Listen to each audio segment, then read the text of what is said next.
Girl math, girl boss, girl dinner. They're all trends that start with the word girl. Today I'm going to dive into these trends and why girlhood is so popular. Hi, my name is Ava, and today I'm going to be talking about girl trends. I'm going to dive into these trends and why girlhood is so popular. First, what is girlhood and why do adults want to be girls? The basic definition of girlhood is the time when a woman is a girl or a child, but it can be deeper than that. It can be a time when a girl is forming her personality and starting to make her own decisions. It can be a social construct of how a girl is supposed to act. Or it can be the thing that a female loses when she becomes a woman. I think a lot of people are holding on to that recently because of the pandemic. No matter what age you were, it took away around 2 years of our lives, and that can be detrimental. So many people are trying to reclaim their girlhood as a means of coping. I want to touch on some specific trends. The trend that signifies girlhood the most to me is the coquette aesthetic. And I know it doesn't have the word girl in it, but it's the most girly out of all the aesthetics I'll be talking about today. Coquette fashion often pulls from old American and European styles. It has a heavy emphasis on the color light pink with vintage florals and bows. Bows are a very big part of this aesthetic to the point where they've almost turned into a separate aesthetic. I see people putting bows on everything to the point where it seems like a joke. And for some people it is. Bows have turned into an absurdist trend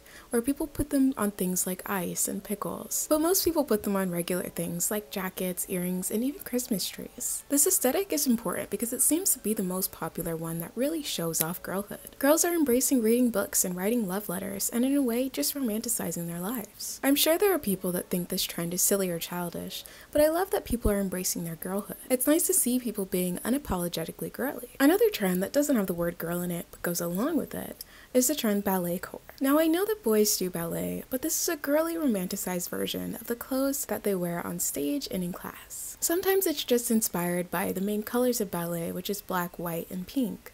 But other times, people will actually wear real ballet clothes. And as someone who was forced to take ballet for many years, I don't think I could participate in this trend, but I think it's nice. Now let's address the whispers and raised eyebrows that occasionally follow these trends. For some, these aesthetics can seem a bit too childish. They just can't believe that girls over the age of 10 would wear bows or the color pink. But there really are people that feel like adults and older teens aren't allowed to dress like this. Take Coquette for instance. With its vintage florals, pastel bows, and its unapologetic embrace of all things girly. People might argue that it's a regression into an overly sweet portrayal of femininity. And people might wonder if this trend is a step backwards for feminism. And as for Ballet Core, people might feel like this is more childlike because most of us think of ballet as for children. This also leads into another argument that somewhat bothers me, where when someone's dressed up somewhat childlike, people argue that they're pandering to predators. And I just don't think that makes sense. Because if you're a woman and you're wearing something pink, fluffy, or colorful, why is it your fault that people are predators? You're not pandering to them, you're just wearing what you want to wear and you're expressing yourself. It's okay to have criticism for a trend, but sometimes you need to look deeper into yourself and wonder why you feel that way, especially when these trends don't hurt anybody. I want to now go in the opposite direction and talk about the girl boss trend. This has been a thing for a while now, but recently people have decided that the girl boss era is over. So what is a girl boss? She's a working woman who wants to be a CEO and she's the boss of everything in her life. This was very popular a few years ago, but now things have changed. This started with TikTok coining the phrase, gaslight, gatekeep, girl boss. This is for specific women who claim to be girl bosses, but they step on other women to get in that position. And because of this change in attitude, most people think, why be a girl boss when I can just be a girl? Because life is hard, and a lot of people don't want to work hard anymore, simply because we don't reap the same benefits that people did in the past. So it's much easier to just be a girl.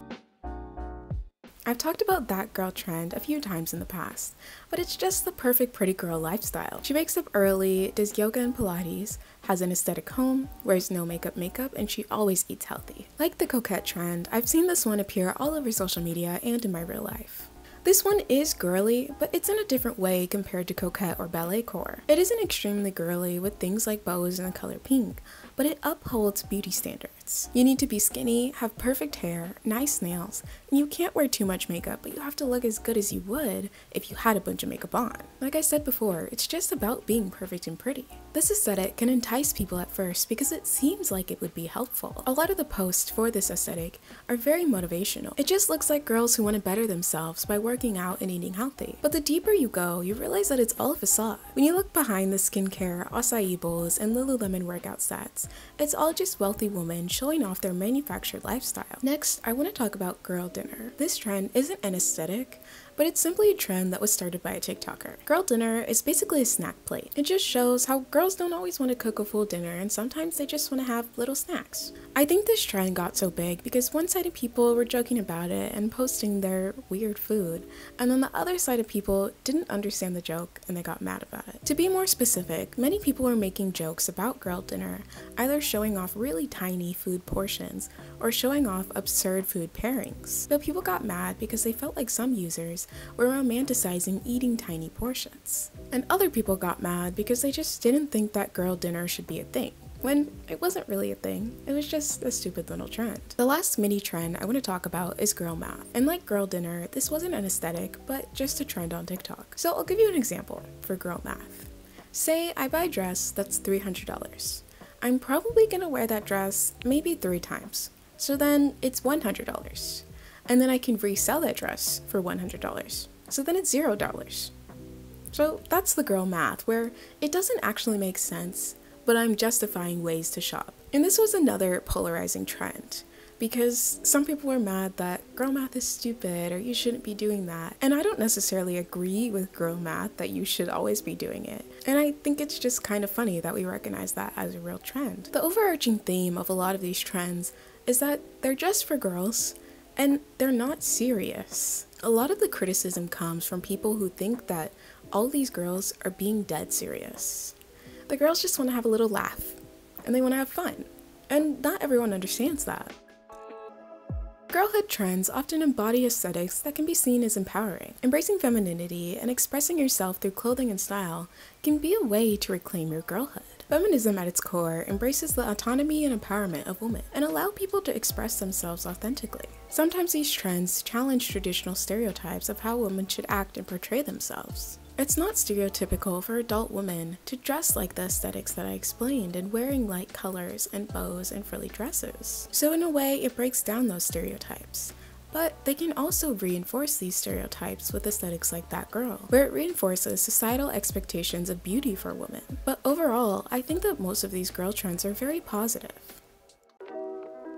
As we've gone through these trends, we've seen how some of these can be an outlet for self-expression and a nod to femininity. But I also don't want to ignore how some of these trends can add pressure to live up to the beauty standards. And we can't talk about the girlies without mentioning feminism. On one hand, these trends can be a means of separation from past social norms. But we need to remember that feminism is about inclusivity, and at times, some of these trends can be elitist. In the end, girl trends are a mix of empowerment, challenges, and capitalism. As we participate in these trends, let's make sure to question the norms and celebrate the diverse expression of femininity. Here's to the girls embracing all of their feminine sides. So if you liked today's video, please leave a like and comment down below your thoughts on these trends. Thanks for watching. Bye.